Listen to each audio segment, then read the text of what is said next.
pas possible. Mais on siège pas pareil du tout. Mais laissez l'orateur intervenir. S'il vous plaît.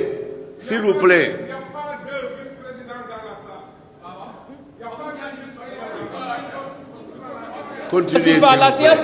Non, monsieur le président, on suspend. Dañu suspendre séance bi. 2 vice-présidents dafa war a nekk ci salle. Appel au règlement. 2 vice-présidents dañoo war a toog. Bay woo leen ñu ñëw. Woo leen ñu ñëw. Sonko reprendre ce discours. Reprendre ce discours. 2 vice-présidents dafa war a toog. Appel au règlement. 2 vice-présidents, 2 secrétaires élus. Allez-y. Waay bi ngi appel au règlement. Président, appel au règlement. Non, il ne faut pas les appeler. Mais il ne faut pas entrer. C'est son logique. Et l'autre est là. Elle est vice-présidente. Bon, maintenant, il y a 2 vice-présidents dans la salle. Mais la présidente Fatma Diop et la présidente Aïssatou Sow Diawara. Voilà 2 vice-présidents. Mais asseyez-vous. Il y a Ndeye Fatou, s'il vous plaît. Il y a 2 vice-présidents dans la salle. Il y a 2 vice-présidents. Mais il y a 2 vice-présidents dans la salle. Continuez, s'il vous plaît. Ndeye Fatou.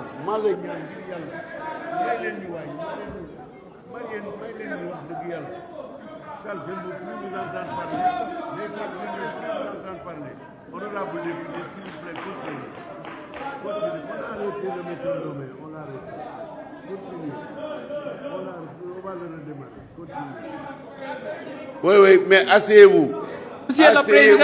Monsieur le Président, discours bu njëkk bi kenn du ko enregistré. Day waxaat 5 minutes de nouveau. Mais il n'en est pas question. On a arrêté l'appareil. On l'a arrêté. On a arrêté l'appareil.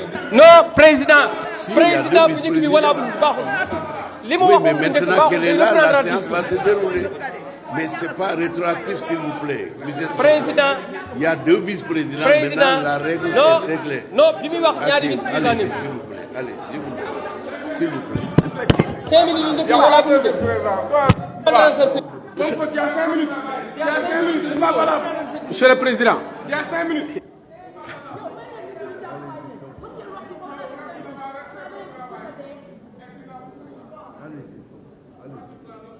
Donc je disais, Monsieur le ministre, que si le budget voté n'est pas sincère, tous les projets qui y sont adossés ne seront pas réalisables. Où est votre terre que vous aviez inaugurée en grande pompe?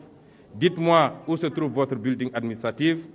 wax leen ma ban étudiant mooy jàng université Amadou Mahtar Mbow wala université Saloum yi ngeen inauguré woon uniquement pour faire du fumage politique.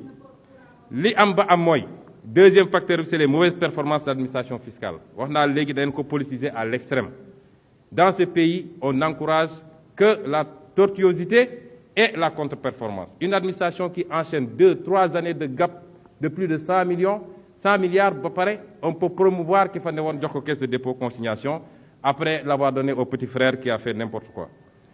Les derniers rapports de DPE wane na ni am nañu capacité 25% sur pression fiscale bi te yéen 15% ngeen am.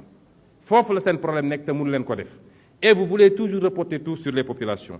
Les faux arguments ba léegi wala les vraies raisons. Blanchiment de fraude fiscale. Fii la ñu toog avril 2012 ma bind lettre directeur général des impôts et domaines ne ko fayeekul Petrotim suñu xaalis.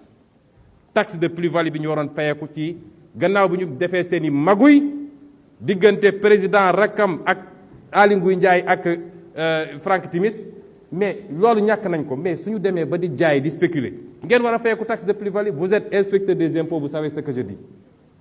Vous, on se connaît très bien. Li Cheikh Gueye di wax kuy tox ak kuy laxas poon xamante nañu. Vous savez très bien que waroon ngeen ko fayeeku. Et vous attendez la loi de finances rectificative pour dire que maintenant, loolu dañ ci war a fay impôt à partir de maintenant. Alors que le code de 98 ne l'avait pas exonéré. Loolu moo leen andil problème yi su ngeen jógee bu ko teg ci ndoddu Sénégalais yi naan prix pétrole ak prix nangam te ñu war a fay duñu fay. Ñetteel bi copinage fiscal bi ngeen nekkee. Toog nañu fii daaw ma bind ci benn dossier ADAX interpellé woon naa ci président Moustapha Niasse mu ne moom bokkatul ci société booba wala société bi ñuy liggéeyal Orex may leen 100 milliards de redressement fiscal ngeen bugg a njuuj njaaj ba ñooñu duñ ko fay tey yow mii avril lettre en date du 12 avril bind nga ab lettre ne suspendre nga la perception de ces redressements fiscaux 100 milliards mooy déficit budgétaire bi ngeen am tey déficit fiscal bi ngeen am pourquoi multinationales yooyu ñëw fii fraude fiscale duñu fay ngeen bëgg Sénégalais yi di continuer di fay ay taxes de plus-value ci ceeb beeg ci diwlin beeg ci lu ne foofu la problème bi nekk ñetteel bi wax naa la ko fii bi ngeen ko defee it am na lettre boo jël fii en 2018 ne sànq ñi ngi tudd la fameuse taxe locale yow jël nga lettre keroog rek exonéré ci le secteur hôtelier du moins parce que Racine Sy seen xarit la wala seen militant la